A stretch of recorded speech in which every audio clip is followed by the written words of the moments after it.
Dust finally settled Monday afternoon, and we got Padres Braves at Petco Park. We knew we'd be at Petco Park, just weren't sure who the Padres would face. Got through the doubleheader. Atlanta took care of business, got the split that I think most people expected.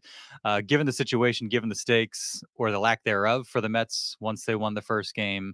Now we got Atlanta heading to San Diego, a whirlwind trip. Got a chance to hear from the Padres Monday, and very excited to pick the brain of one of our favorites, Kyle Glaser, to lend his perspective on the wild card series and the postseason ahead of the Padres. So excited about that. Appreciate OG's, the sponsor of the On Friar podcast. Thanks to OG's for all they do for On Friar and for the NBC7 sports team. If you can't make it out to Petco Park, or potentially the Padres get to LA and don't get up to Dodger Stadium, OG's a great place to catch all the action, tons of TVs, great menu that they're constantly updating, and an awesome beer list. So thanks to OG's for all they do for us. Without further ado, the welcome music.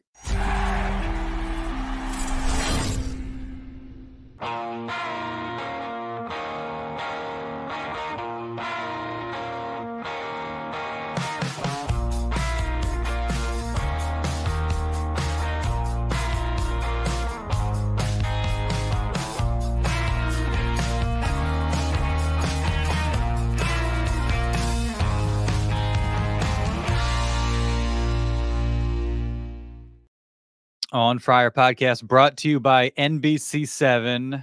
No Derek, getting a much deserved day to rest before the playoff frenzy begins and whatever it brings our way in the coming days and weeks. And we are very, very happy to be joined by one of our favorites, Kyle Glaser, BBWAA. Do I have that right? Did I? Yeah, we can just say contributing writer for MLB.com and former senior writer Baseball America. I think that's probably easiest. Yeah, got you some MLB.com reps this season, which allowed us to see you in the press box at Petco Park here and there, which is always a good time. And maybe you'll flash the card and we'll see you back in there during this series, which is always a pleasure. And I texted you this morning and said, "Hey, I'm looking for somebody to pinch hit. Can you help me out?" And you were very kind to do so.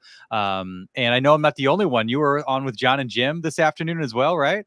Yeah, it's always kind of fun. Every now and then, it seems to come in waves. I get texts from everyone, "Hey, you want to come on and join us?" Especially come postseason time. Mostly San Diego, but I kind of get it from all over. So it's still kind of fun. I left Baseball America in January and definitely had the thought, man, am I just going to disappear into the ether? No. Or am I going to forget I existed? But it's been kind of fun just, getting my MBA at USC, still doing some work for MLB.com, and people still seem to care what I think. So as long as I keep getting asked to come on radio and TV, I'll do it. We care very much what you think and won't let you just kind of disappear. So as long as you'll allow us to hit you up on short notice and you'll take us up on it, we're more than happy to have you and appreciate you doing this. And what a drag it is to have to go on with John and Jim. So I'm sorry you had to go through that. We'll try to make this a good experience. I mean, those guys, it is what it is. Maybe they'll pop on. Last one of the last times we were on, the wrap-up show popped up. So we'll see if those guys are watching it all. But love John and Jim. Love being on with those guys. Always a good time. What a day, Kyle. This was kind of weird, huh? What'd you think of just this whole scenario and the impact potentially it could have on an East Coast team now heading west on short notice for a 3-game series? Yeah, so I think we have to start with the fact that the Braves are a better, more talented team than both the Mets and Diamondbacks. So in that sense, maybe not the optimal matchup for the Padres, but the way things played out today really just pushed everything in the Padres' favor. First and foremost, Chris Sale being scratched with back spasms, all of a sudden now unlikely to pitch in the National League wildcard series. That's huge. This is going to be the National League Cy Young Award winner, and someone who you absolutely, if you can avoid facing, you want to avoid facing. And now it looks like, for all intents and purposes, he won't be available. But also just the way these games played out with the Mets, their thrilling comeback in game 1, then the Braves being able to win game 2. But the Braves had to use both Joe Jimenez and Rafael Iglesias, their 2 best relievers, in both games. We saw Ronaldo Lopez come out and give him an inning of relief. Spencer Schwellenbach went 7, so he's probably done for the wild card series. It's not like he's only pitched 3 or 4 and committed, maybe come back now for game 3 or game 3. Really, the way that the Braves had to use so many pitchers and the fact they had to use their best bullpen arms twice and they lost their best starter and they had to use one other starter in relief, things have lined up really, really well for the Padres here to take advantage of what's honestly going to be a Braves pitching staff that's going to be pretty worn out when they come into Petco.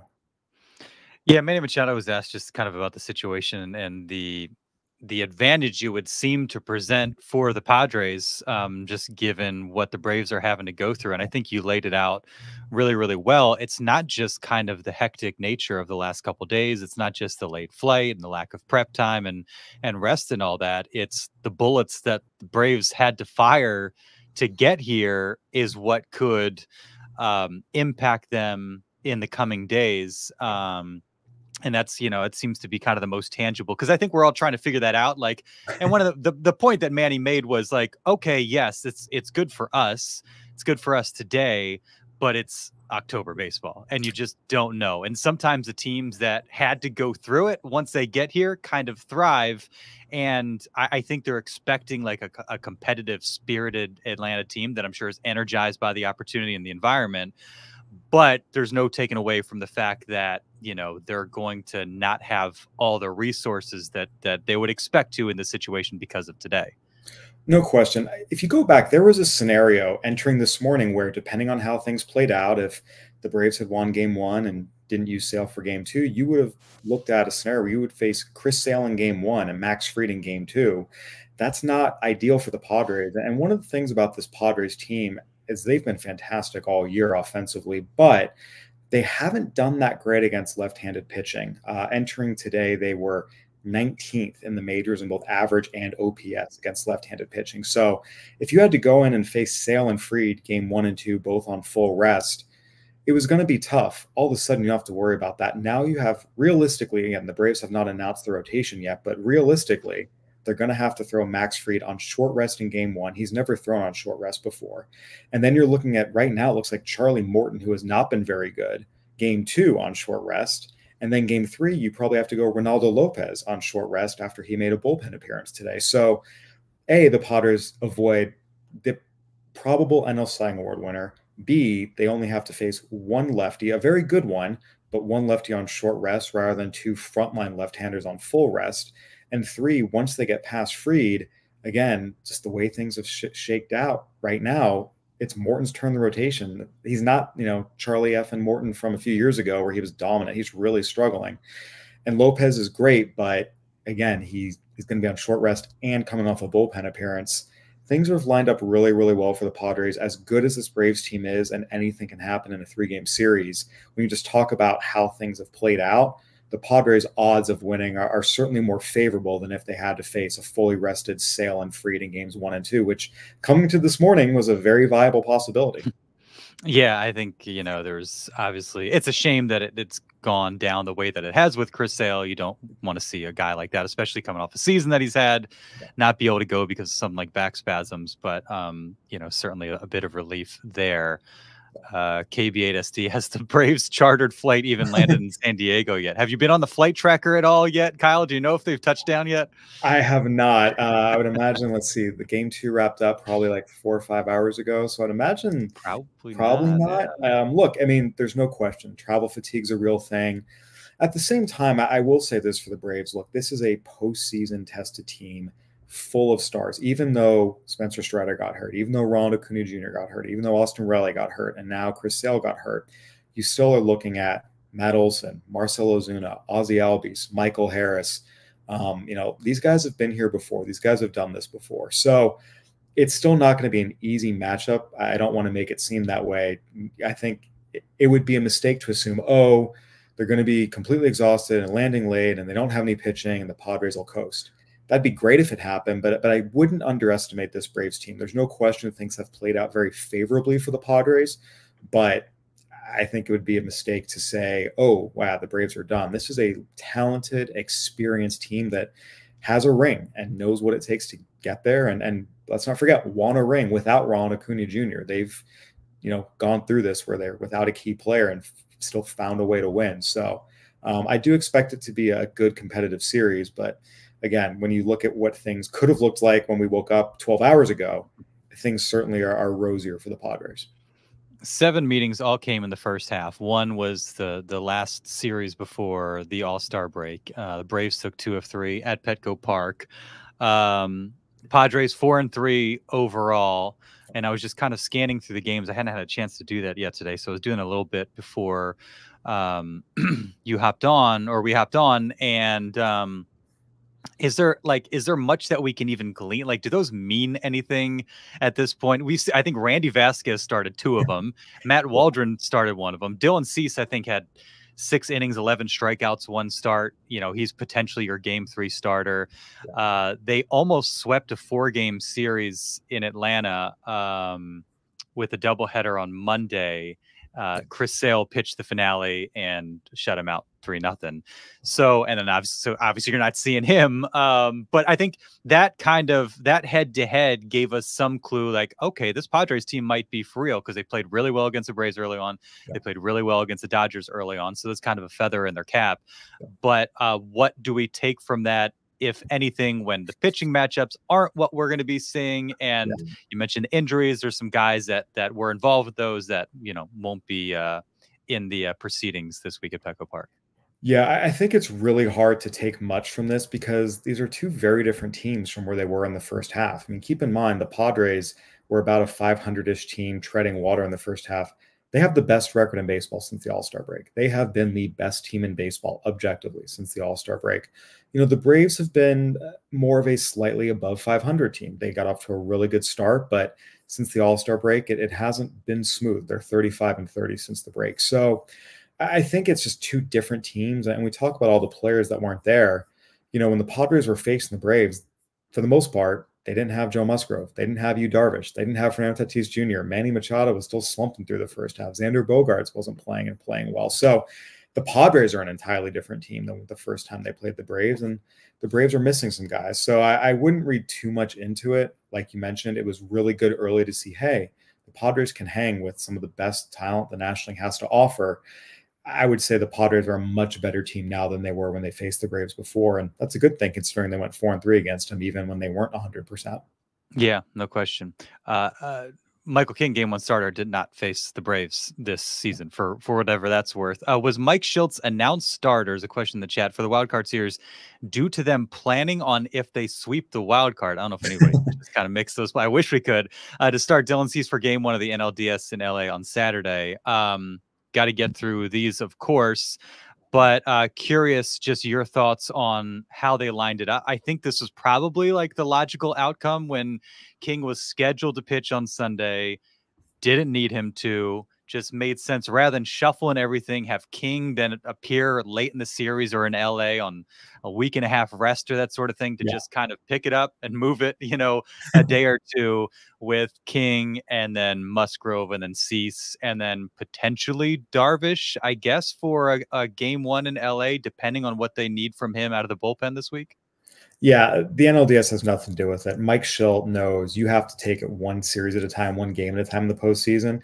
And look, Michael King, let's not forget, as amazing as Dylan Cease was this year, Michael King is the team leader in ERA here. Michael King's the guy who has been the best, most consistent starter for the Padres all year. He's the only one with a sub-3 ERA, took the ball, made all his starts. And it's his turn in the rotation. He has earned the right to start game 1 of the wild card series.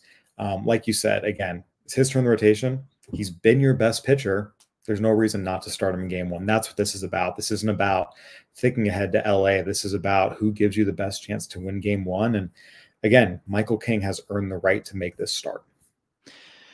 And Schilt joked that they just picked a name out of a hat. We obviously didn't do that, but we could. And it's a credit to them and the spot that they're in, where if you look at, you know, a condensed rotation, 3 guys, an occasional 4th, you know, you can't ask for a much better 4 when those guys are healthy and full strength. And it seems like for the most part they are. To have King, Cease, Musgrove in whatever order, Darvish out of the bullpen, like, how formidable does that make the Padres? Just the fact that they have those 4 back, healthy, and appearing to be in good shape going into October. It gives them the best rotation in the postseason.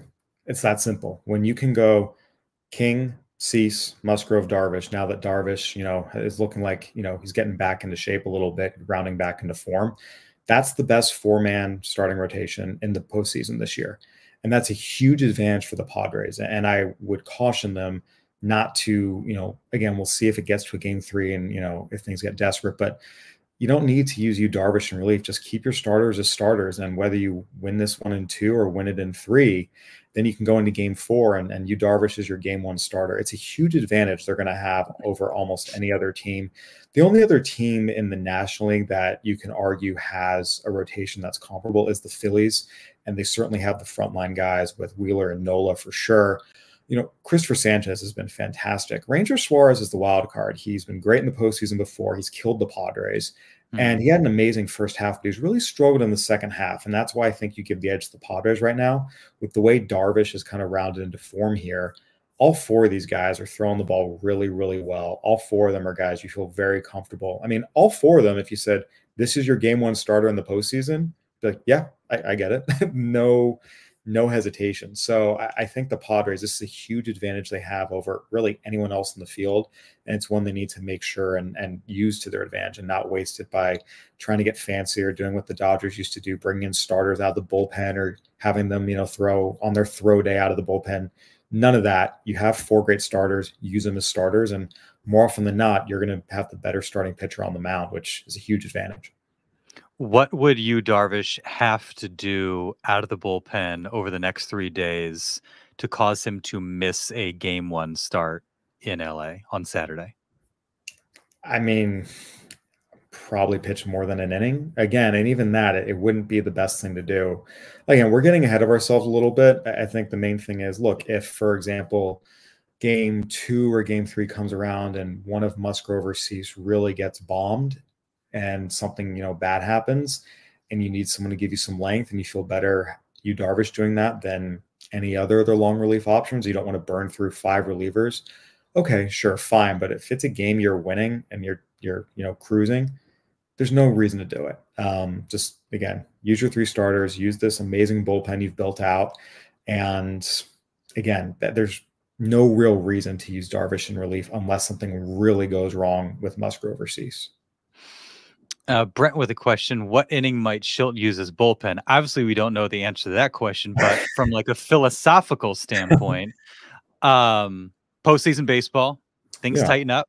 If you have a starter give you a good 5 or 6, you feel like that's a huge win. Whereas in the regular season, you're like 6 or 7 innings. You know what I mean? It's the leash isn't the same. Yeah. Mike Schilt tends to have a shorter leash than what we've seen from Bob Melvin. I think we even started to see that a little bit with that Dodgers series where it really felt like postseason baseball. And Michael King comes out, has a tough first inning, ended up, putting in, I think, what was a really good 5 innings for them.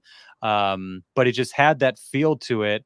I'm curious just what you've observed about Mike Schilt's tendencies with the bullpen, with his pitchers, how much leash he does or doesn't give them, and how that could project now into these high stakes type games. Well, I think Mike Schilt does what all managers should do, which is it depends on the situation, right? If it's a big lead and you can get another inning out of one of your guys, you should do it. If the guy is, holding his velocity and holding his command, and the lead is safe enough, you feel good about it, or it's the bottom of the order, you can get an extra inning, go for it. We saw it even with, I think back to Dylan Cease's no-hitter. There's a lot of managers who would have seen the pitch count get to 105 and pull the plug, but Schilt trusted his guy. So I think that there is going to be a lot of factors that play into this. I think assuming 5 innings and starters out of there no matter what is not what they will do. It's not what they should do. It's really going to depend on how they're throwing, whether it's King, Cease, Musgrove, what the score of the game is. If the umpire is giving them some extra inches off the plate, how their velocity is holding up, their command's holding up. There's so many factors. And that's one of the things I like about Mike Schilt, and I think is one of his strengths, is he's not going into this with this preset notion of I'm pulling X after X innings no matter what, which is just bad strategy. We saw it last year, for example, with Toronto, John Schneider deciding to pull Jose Barros after 3 innings no matter what, and that going horribly. I think back to Kevin Cash with some of his Blake Snell decisions were just very, very poor. It was almost like he was going off a script as opposed to playing to the game. So we'll see what happens. I will say one thing to keep an eye on with this bullpen is they've been ridden really hard, the A group over the last month or so. And we have started to see, some of that wear and tear. Robert Suarez since August has a 5.24 ERA. Tanner Scott over the last couple of weeks has a 4.32 ERA about the last 3 weeks. Jason Adam has as many walks as strikeouts over the last 2 weeks, as long about a hit an inning. So I think it's important too to not just say, oh, we're going to lean on this group to give us 4 innings every single game. You're going to burn them out pretty fast if you do that. So you do need some length from the starters. And look, if the Padres are winning a game 5-0 and Cease is at 83 pitches and it's the 6th inning, absolutely throw him out there for a 7th. Yeah. And given what we've seen from Dylan Cease, he would want to be thrown out there for a 7th. And I think you'd say that about a lot of those guys. I mean, they're really, really competitive. Yeah. And I think you got to be smart about it as well. But those guys also know, like you just laid out, how important that is for the team if they can get that extra inning and avoid taxing the bullpen. Apologies to Grit Squad, who said, Darnay, don't talk about LA, one day at a time, beat Atlanta. I get it. I'm just curious. I'm curious how, if we see Yu Darvish, how that might impact things going forward. It's just something that I had in mind. I got to give credit to you, Kyle. Off-season pod, AJ Preller signs these relievers from overseas, Usako and Yuki Matsui, and we're like, how good can these guys be? And you were quick to temper expectations a little bit. Usako, I don't know where he's at these days, not with the Padres. And Yuki Matsui, certainly not a high leverage option for the Padres. You touched on the bullpen, Suarez being shaky, and then Tanner Scott comes out and gets lit up. Like, would you keep them in roughly the same order that they've been in, knowing that, I mean, Adam and Scott kind of a little bit depending on the situation, righty and lefty, but Suarez being the closer? Or, I mean, Mike Schultz been pretty steadfast about like Robert Suarez being his guy. Yeah. And every time you think, okay, maybe this is it, it doesn't end up being it. So any reason to think it'll be different now that we're in the postseason? I'm not a huge fan of taking what's worked for you all year and then the postseason comes and just blowing it all up. I think as much as Robert Suarez has been shaky,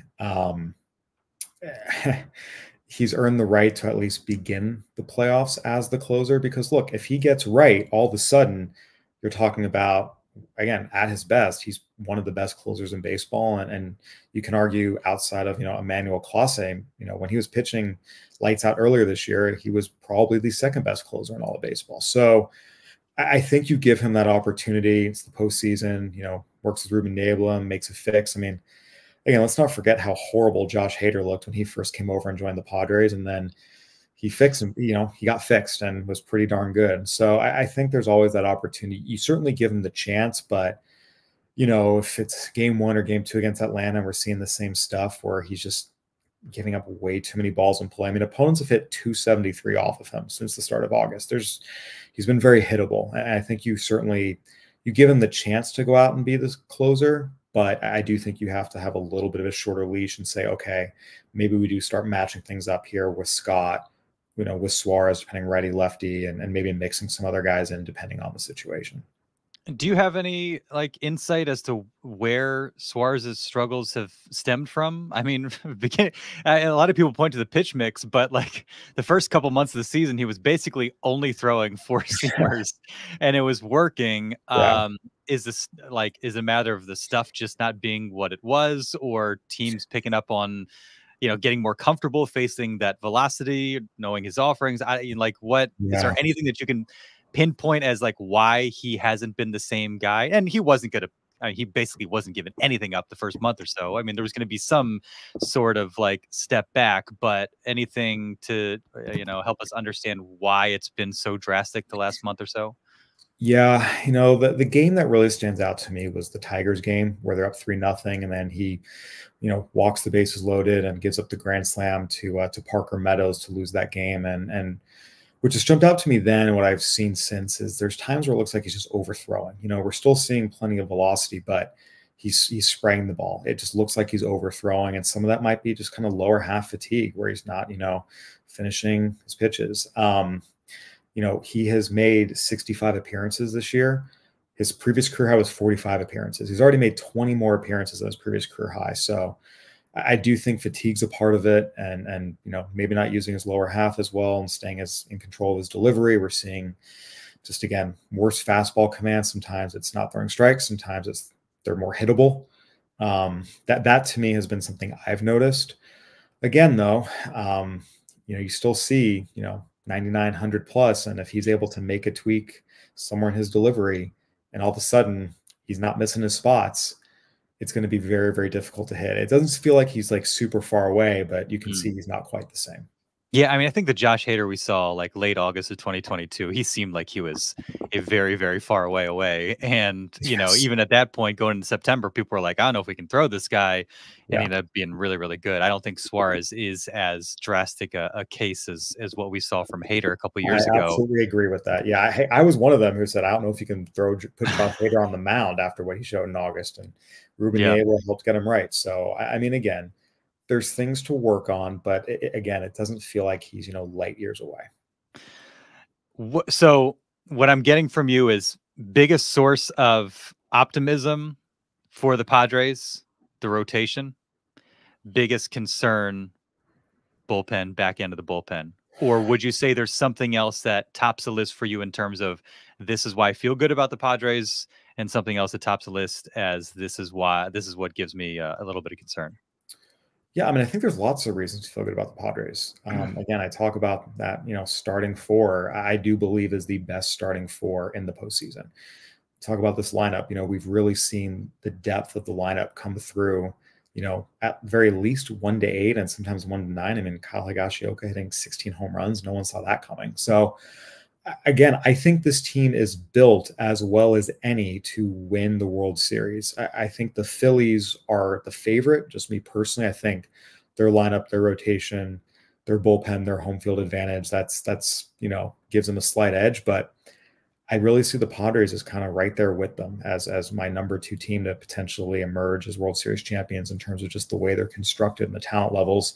And again, this bullpen, it's a great bullpen. Don't get me wrong. I mean, you talk about, again, all these guys, Suarez and Scott and Adam and Estrada and Morjon. It's just, again, they've been ridden really hard. And that's one thing I think we need to watch. There were some times where Peralta and Matsui, I think I saw that there was a stretch where Peralta didn't throw for about 2 weeks straight. Matsui, something similar. And again, it's tough because on the one hand, every game the Padres were playing mattered, both for originally it was trying to catch the Dodgers for the division and then clinching the wild card and securing seeding. So, it's tough, but I do think that that's something to watch. I wouldn't say it's a source of concern, but it's something to watch.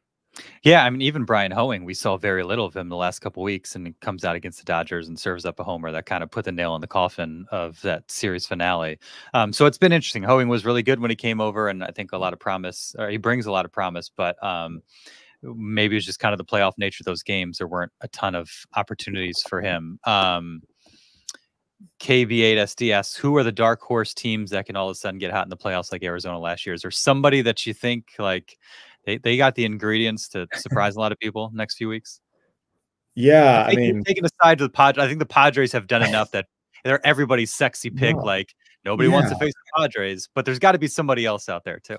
Oh yeah, I mean, we're talking about number 5 and 6 seeds, and that's we've seen a 6 seed represent the NL in the World Series each of the last 2 years with the Diamondbacks and the Phillies. I mean, I hate to say it, the Braves are kind of the sleeper number 5 seed when you look at the players in their lineup, and again, the pitching staff. It's still concerning, but Max Fried and Ronaldo Lopez are still really good pitchers, and there's still some good bullpen arms there. So they're a team that I think is a little bit scary.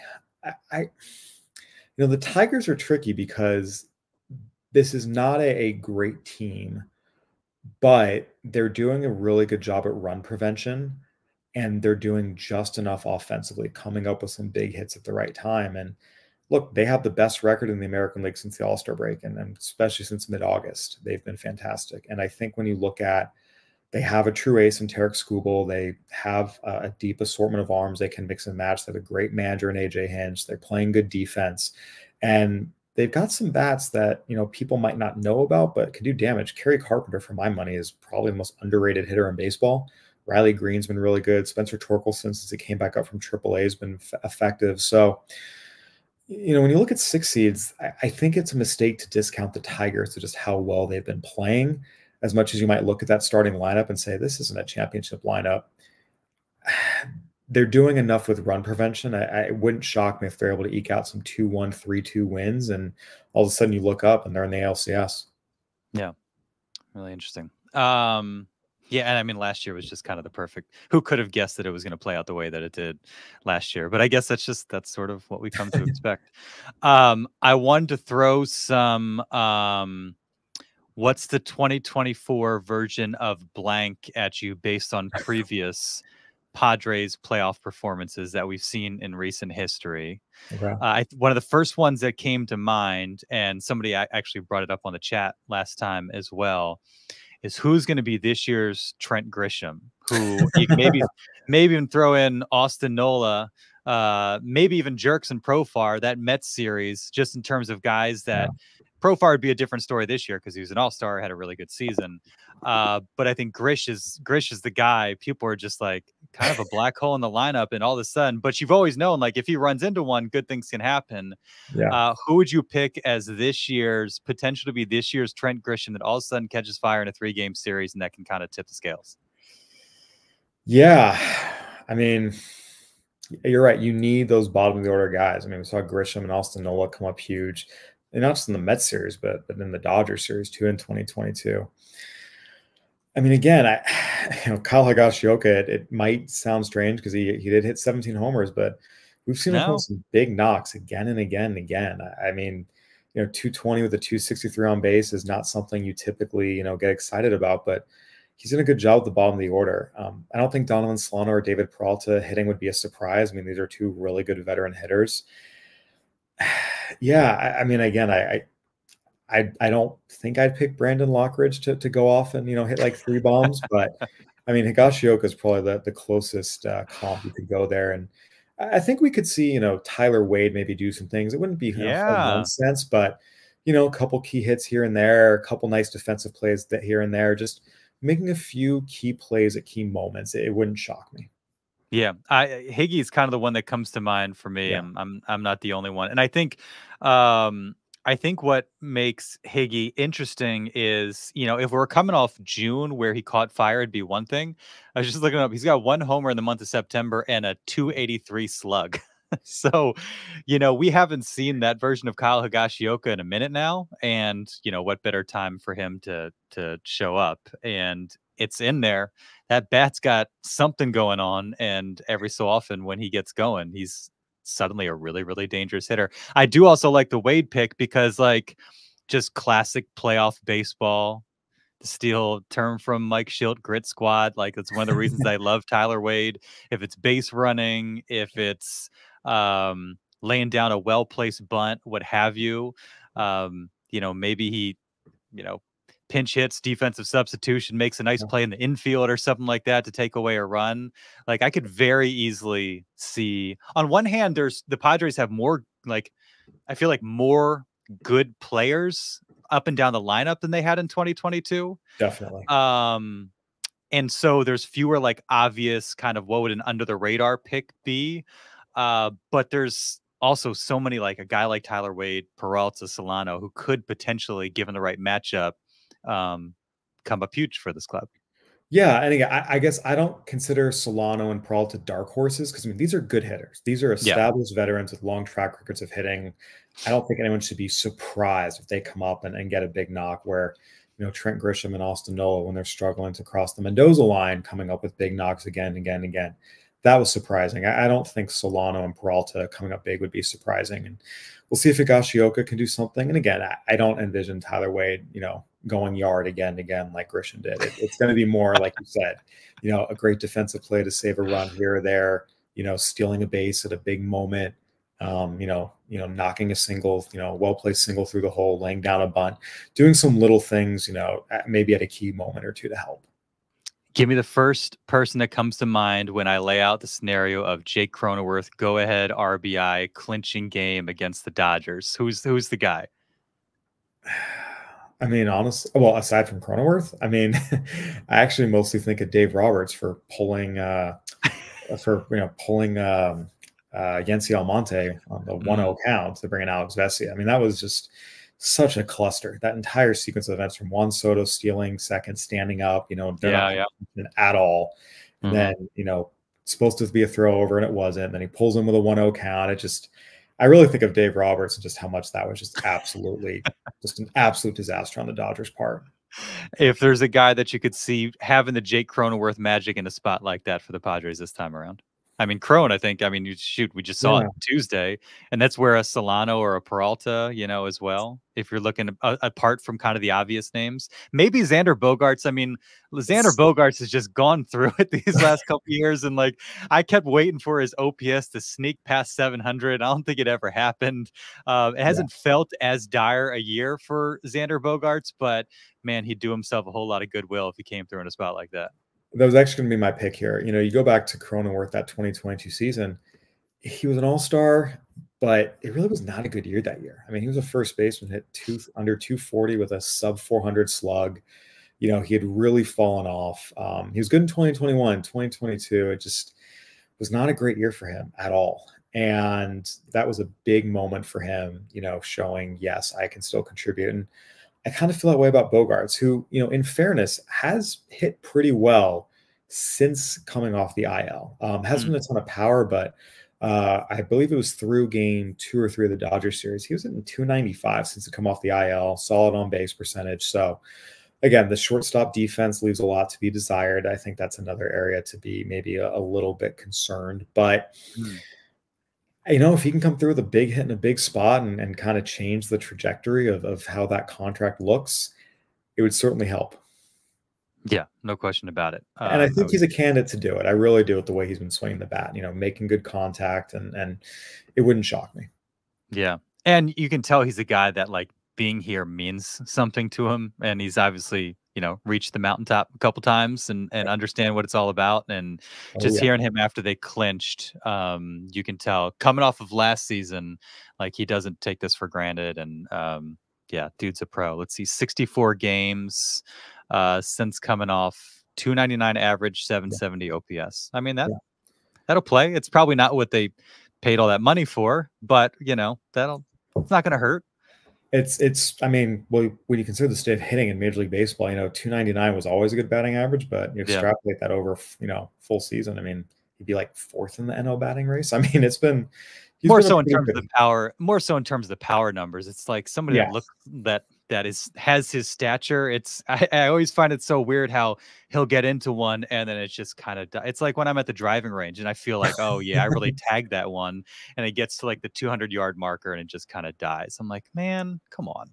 Again, there's no question, right? I mean, a 432 slug, it's not ideal, but right now, again, you have a guy hitting 299 and he's been hitting pretty consistently. It's not like, he had a great July and fell off a cliff in August and then figured out in September. Like he's been hitting pretty consistently since he came off, and consistency is very, very important. So I think you're talking about who's a guy that you can see coming through in a big spot that maybe hasn't had the best year. He fits the bill for me.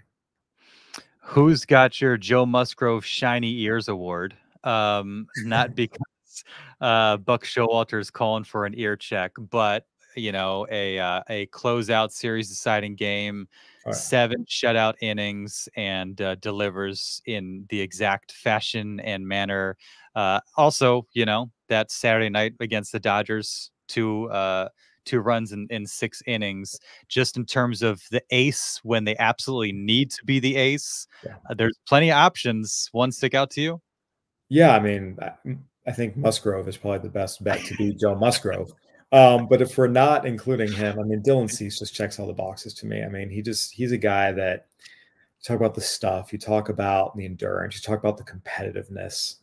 He's the guy that you can absolutely see going out and saying, I'm winning this game. You don't stand a chance, and just shoving. I really think we have a very good chance to see Dylan Cease go out and have a performance like that. What have you made of his season? Because like mostly pretty good. ERA maybe not what you'd hope for. A no-hitter. I mean, there's been games where he has been every bit of lights out, and other games where, if you get 5 runs or 5 innings of 3-run ball out of him, like you feel pretty good about that. There's been just kind of some highs and maybe inconsistency with him for a guy who like at times looks so dominant. Yeah, I really think you have to consider the year a success, and a big part of that is the innings. Threw 189 in the third innings, made Mm, every start, 3.5 ERA. I mean, there's plenty of guys out there. It's like, would you rather have Tyler Glasnow or Dylan Cease? Glasnow, maybe his ERA is a little bit lower, but he's not on the mound. He's not yeah. he's not available to pitch when you need him most. And I think there's a lot to be said for durability, what that does for your bullpen, what that does in terms of stabilizing your rotation. I mean, again, I think Dylan Cease, of course, did he have some starts that weren't as good as some others? Yeah, of course. But on the whole, I think you just say, yeah, this was a really, really good year. And, that final start against the Dodgers, yeah, 5 innings, 3 runs against, probably the best offense in baseball. But 2 starts before that was 14 and a third scoreless innings. So, I mean, this guy's a stud. He's going to take the ball. He's going to give you length more often than not. He's going to pitch well. And even his games where he's, maybe not dominant, he very, very rarely gets bombed. Like he still Mm, keeps you in the game. There's a lot of 5 innings, 3 runs, 5 2/3, 3 runs. It's not like he has too many games where he goes out and doesn't make it out of the third or fourth inning and he's given up 7 runs. yeah. Again, has it happened? Yes, it's really rare. So I think all in all, he's been everything the Padres, wanted and needed and could have hoped for. Last one, the Fernando Tatis Jr. Award for belting 2 homers in a must-win playoff game where they were down 4-0, and then he obviously electrified an empty Petco Park Stadium, but Yeah, was I the was jolt. there. I You was there. were there. The jolt that obviously the team needed. Will Myers 2 homers Yep. as I was gonna say, well. don't forget Will. He I him, know, him and Tatis first teammates to hit 2 homers in a postseason game in the same since Lou Gehrig and Babe Ruth. That was wild. yeah, that was fun.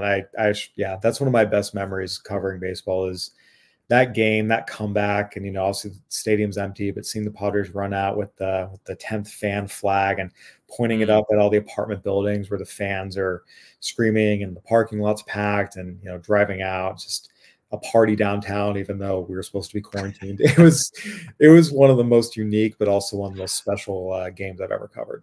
Yeah, I kept running out to the walkway, the concourse, to look down at the outdoor crowd in the Lexus lot because Yep. lights were on and they were just going nuts, and there was a delay, so you'd see a homer, and then you'd go out there a few seconds later, and they see it, and they erupt, and it was just kind of one of those weird, unique things we'll never experience again, hopefully, never experience again, and Yes, hopefully. certainly never forget. Who can you see? I mean, you can give Fernando Tatis Jr. as the answer, as the spark plug that has that type of monster performance that kind of uh, turns the tide a little bit for the Padres. Yeah, I mean, I think Fernando's the easy answer, just sort of how much he loves the big moment, has the swag that goes with it, has that energy. I do think Manny is a big candidate here. We've seen him in the second half really, really start to take off and look more like the Manny Machado of old. And it would not shock me in the least if he goes out and just has one of those, 2 homer, 5 RBI games where the homers are dramatic. I still think about earlier this year with the whole Nationals thing, Mackenzie Gore throwing at Jerks and Profar, then after the walk-off, and Mm, then Manny first pitch comes up and just blasts it. I mean, it's not just a home run, it's an emotional home run. It's a home run with a little bit of that, that attitude you want to see, that statement home run. Again, there have been times where Manny goes through the motions, but when he's locked in and he's motivated, he's as good as anyone in the game. And it would not shock me if he comes out and has a big, big moment like that, where again, it's not just a home run. It's a, you know, don't mess with us kind of home run. yeah, he's had some huge moments this season, which has Yeah. been really, really good to see coming off a tough last year and the injuries and all that, and for him to, be kind of playing at an MVP type caliber from like mid June on. Yeah. Huge, obviously, for the Padres. That's all I got for you, Kyle.